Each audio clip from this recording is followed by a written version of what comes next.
Welcome back और एक नए वीडियो में और एक नए टॉपिक के साथ। मैं हूं डॉक्टर देवू और मैं हूं राजेश। फ्रेंड्स, आज की वीडियो का टाइटल है भारत का G20 देख गिड़गिड़ाया पाकिस्तान, भारत से कोई दोस्ती करा दो। भारत से दोस्ती के सपने पाकिस्तान जो देख रहा है भूल जाए, ठीक है, क्योंकि अब दोस्ती नहीं हो सकती। आपके पास दोस्ती का हाथ, भारत ने हमारे बहुत सारे पीएम जो है उसने आपके लिए हाथ पहले फैलाया था, लेकिन आप समझे नहीं। अटल बिहारी वाजपेयी को ले लो, इंदिरा गांधी जी को ले लो, फिर नरेंद्र मोदी जी को ले लो, हमारे मनमोहन जी, डॉक्टर मनमोहन सिंह जी को ले लो। सब ने दोस्ती के लिए आपको बोला था, बट नहीं, आपको तो टेररिस्ट को पालना है। चलिए पहले वीडियो देखते हैं। वीडियो अच्छा लगे दोस्तों तो लाइक और शेयर जरूर कीजिएगा, और चैनल पे पहली बार आए और अब तक आपने सब्सक्राइब नहीं किया चैनल को सब्सक्राइब जरूर कर लीजिए, और वीडियो अच्छी लगे तो लाइक और शेयर करना मत भूलिएगा। और दोस्तों लाइक हम आपसे मांग रहे, लाइक या डिसलाइक मिनिमम 500 मांग रहे। चलिए वीडियो स्टार्ट करते हैं। हम तो मुस्लिम दुनिया को कह रहे हैं इंडिया से हमारी दोस्ती करा दें, हम कहाँ पे हैं। चीमा साहब, सबसे बड़ी इस वक्त समझने की जरूरत, मेरे पाकिस्तानी भाइयों को सबसे ज्यादा समझने की जरूरत है, this is Jio economics period. ये जंगों का दौर नहीं है। अब करेंसी किसी मुल्क की दबा दी जाती है और उसको उसी से बैंकरप्ट हो जाता है। अब जंगों का किसी के ऊपर चढ़ने का दौर नहीं है। अब दहशतगर्दी का दौर खत्म हो चुका है, जियो इकोनॉमिक्स का दौर है, 21st सेंचुरी है। अगर आप ह्यूमन कैपिटल के ऊपर इन्वेस्टमेंट नहीं करेंगे, ह्यूमन रिसोर्स के ऊपर आप इन्वेस्टमेंट नहीं करेंगे, इस वक्त भारत के, अगर मुझे कहा जाए तो मैं एक किताब लिख सकता हूं कि what is their future and how they will manipulate और how they can say that this century is the India century और एशिया सेंचुरी। किस तरीके से वो कह रहे हैं। इसके पीछे सिर्फ एक चीज है, तालीम है। इसके पीछे वो कुछ भी नहीं है। आपको ये समझने की आज जरूरत है। मैं बताना ये चाहूंगा कि इस वक्त जो सऊदी अरेबिया के हवाले से जब मैं बात करूं, हर मुल्क अपने फाइनेंशियल इंटरेस्ट बेस्ड डिसीजन ले रहा है, हर कंट्री। अब वो छोड़ दें आप कॉन्सेप्ट मुस्लिम उम्मा का कॉन्सेप्ट टर्की की ऑटोमन एम्पायर के बाद मुस्लिम उम्मा का कॉन्सेप्ट खत्म हो चुका था। अब मैं उसकी मिसाल देना चाहता हूं आपको। हमारे अमीरुल मोमिनीन ने यूनाइटेड नेशंस के अंदर इस्लामोफोबिया की स्पीच दी और उसके बाद एक सिलसिला शुरू हो गया। आप अपनी जहालत के खिलाफ जिहाद क्यों नहीं करते? बच्चों को क्यों नहीं कहते कि मैथ पढ़ें, तरक्की करें? भारत की सीक्रेट सबसे बड़ी, मुझे आज मैं अब सरप्राइज, मैंने वो पिक्चर बल्कि उतारी है। एक तरफ मोदी साहब खड़े थे, अफ्रीकन यूनियन का सदर खड़ा था, साथ जो बाइडेन खड़े थे, और साथ उनके अजय बंगा खड़ा था। अजय बंगा वर्ल्ड बैंक का जो चेयरमैन, क्यों खड़ा था वो?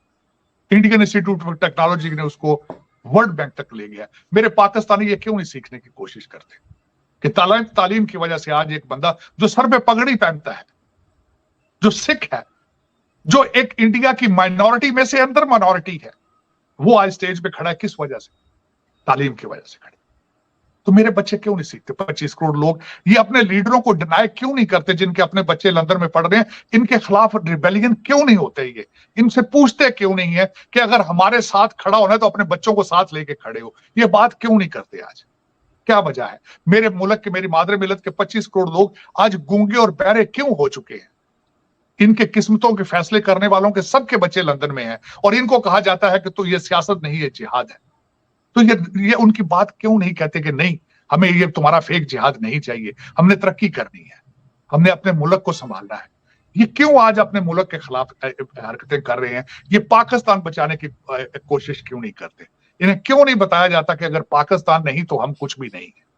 वजह तो ये है, बात समझने की ये है चीमा साहब। आज सबसे बड़ा सीक्रेट भारत की तरक्की का उनका अमेरिकन डायस्पोरा, उनका इंडियन डायस्पोरा, उनकी तालीम, उनकी सक्सेस। मैं आज जो बात मैं करना चाह रहा था, ब्राजील साउथ अमेरिका की सबसे बड़ी इकोनॉमी, सबसे बड़ी, जो डी सिल्वा आज बैठे थे, उनकी 3 बातें मैंने उनके इंटरव्यू में जो दी है भारत में।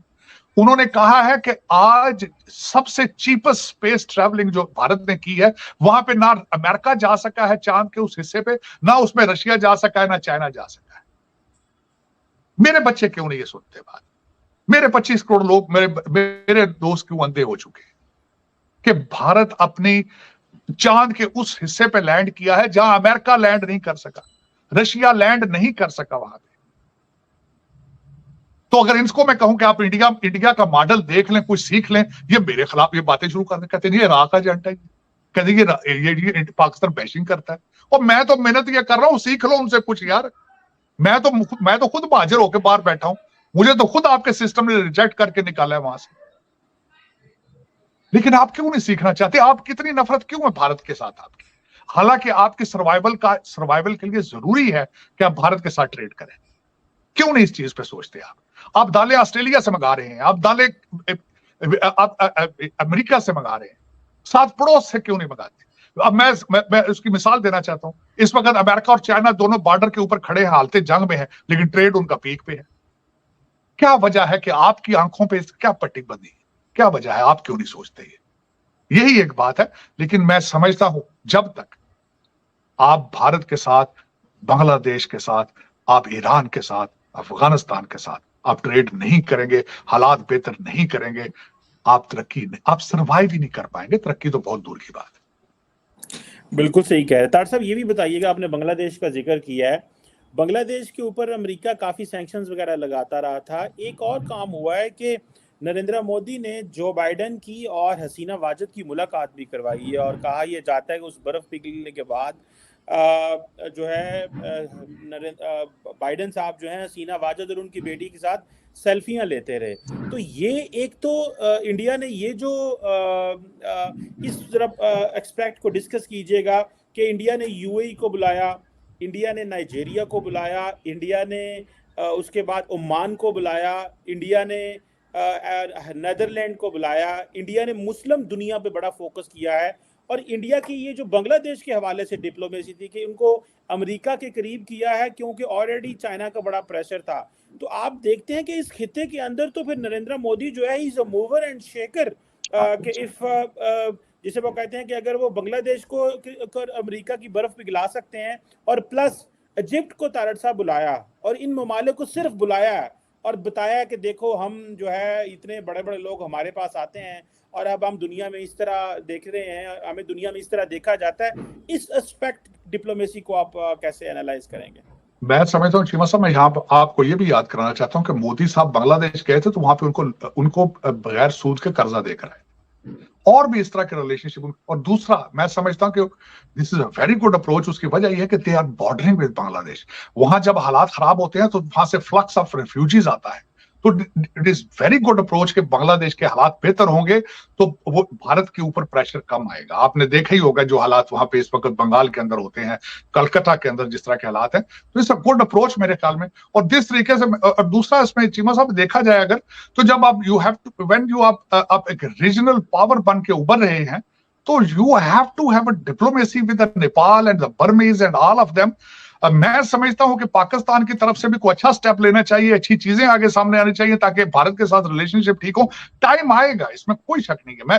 We are very close to it, we are coming to the point. हम अपने मिसाइल से जब निकलेंगे और it is mandatory for us to have start a dialogue with Bharat, unconditional dialogue. इसके बगैर गुजारा नहीं है फ्यूचर में, वी कैन नॉट मूव। और दूसरा, मेरे कई भारतीय दोस्त भी कहते हैं नहीं हमें पाकिस्तान के साथ रिलेशनशिप की जरूरत नहीं है। नहीं, it you need it at the same time. अगर आपने तरक्की करनी है तो साथ पाकिस्तान के साथ रिलेशनशिप बेहतर करना आपकी भी मजबूरी है, जरूरत है आपकी। आप आगे नहीं जा सकेंगे पड़ोस के अंदर हालात खराब होंगे। तो ये it's very important, it's the fundamentals of the growth, fundamentals of economics. तो मैं समझता हूं कि इस वक्त Pakistan is on the right track. अगर देखा जाए चीमा साहब, इस वक्त हमारे आर्मी चीफ जो पाकिस्तान में है इस वक्त, he is very determined, he is very dedicated. मैं समझता हूं कि Pakistan will have a bright future in the coming days.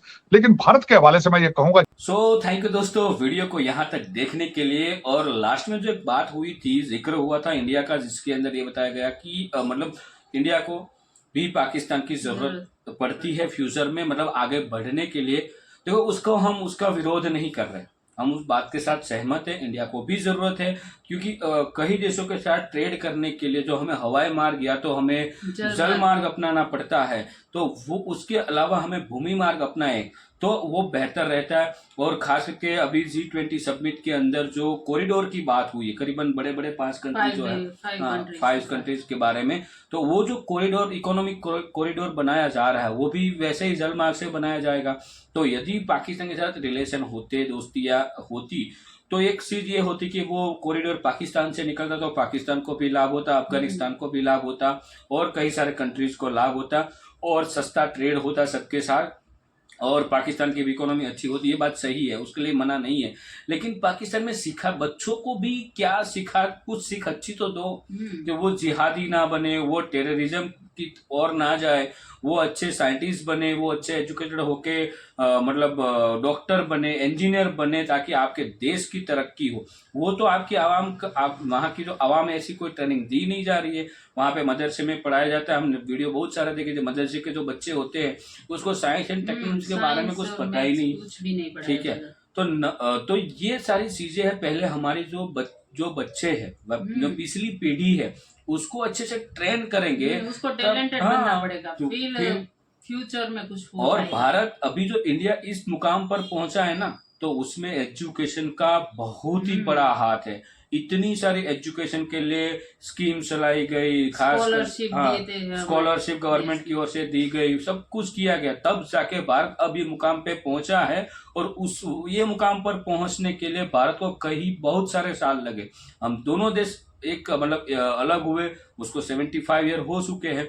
तब से भारत ने एजुकेशन और टेक्नोलॉजी के ऊपर बहुत ही फोकस किया है, बच्चों को ट्रेन किया है। बट पाकिस्तान ने वो नहीं किया। पाकिस्तान में वहां पे जो भी हुक्मरान आते हैं, कितने साल तक टिकते, ज्यादा से ज्यादा 3 साल। कोई उसकी तो फिर चले जाते, उसकी टर्म जो 5 ईयर की होती है वो भी कंप्लीट नहीं करते। और वहां पे पीएम मतलब बनने इसीलिए तो आते हैं ताकि 3 साल में पूरा लूट लेंगे, पैसा ले लेंगे, लंदन चले जाएंगे, वहां पे जाके बंगला गाड़ी, मतलब ऐशो आराम की जिंदगी मिल सके। यही ड्रीम देखने के बाद वो मतलब पीएम बनते हैं। एक पीएम हमें लगा था कि मुकाबला होगा इमरान खान के साथ, अच्छा खासा होगा। और इमरान खान हमें थोड़े अच्छे भी, इमरान खान मतलब फिर भी मतलब उसका भी क्या बेड़ा गर्क हो गया कि उसको भी जेल में आप लोगों ने डाल दिया। उसको मौका ही नहीं मिला पाकिस्तान छोड़ के जाने का, वो तो आपने दिया ही नहीं, ठीक है। तो वो पीएम मतलब वो कुछ अच्छा करने जा रहे थे, उसके पास टैलेंट था ऐसा, चलो वो भी थोड़ा बहुत मतलब दिमाग उसका भी कभी कभार नहीं चलता था। लेकिन मोदी जी जितनी विजिट करते थे ना, पीछे इमरान खान की विजिट होती ही थी, वो पक्का था। चलो इतनी विजिट कुछ ना कुछ इमरान खान को मिल ही जाता था, लेकिन वो भी, उसको भी आपने टिकने नहीं दिया। हो सकता है कि कल उठ के कोई और बंदे को मतलब वहां पे पीएम की कुर्सी पे लाए। बट अब एक सलाह है भाई, अब पाकिस्तान में जो भी पीएम आए ना, कोई अच्छा एजुकेटेड बंदे को बिठाओ और यंग को बिठाओ, जिसको पाकिस्तान से प्यार हो, ना कि जिसको उसकी मिट्टी से प्यार हो, और वो भी एजुकेशन नॉलेज उसकी तरफ हो, खुद मतलब देश की हालात सुधारने के लिए, वो हालत बिगाड़ने के लिए। अब तक जितने भी पीएम आए, वो आपके जो मिलिट्री वाले हैं ना, वो साहिब आपके फोर्स साहिब उसके अंडर में ही काम किया, वैसा वाला नहीं। पहले तो वो राज आपका हटाओ ताकि कोई अच्छा पीएम आए और खुद का कुछ सोचे देश के लिए। और रोते मत रहो यार, कुछ करो अपने देश के लिए। चलो दोस्तों, वीडियो कैसी लगी आप हमें कमेंट में लिखकर जरूर बताइएगा। अच्छी लगी हो तो लाइक और शेयर जरूर कीजिएगा। और पहली बार चैनल पे आए और अब तक हमने सब्सक्राइब नहीं किया तो सब्सक्राइब कर लीजिएगा। मिलते हैं और एक नए वीडियो में और एक नए टॉपिक्स के साथ आपके साथ। टिल देन, जय हिंद, जय भारत।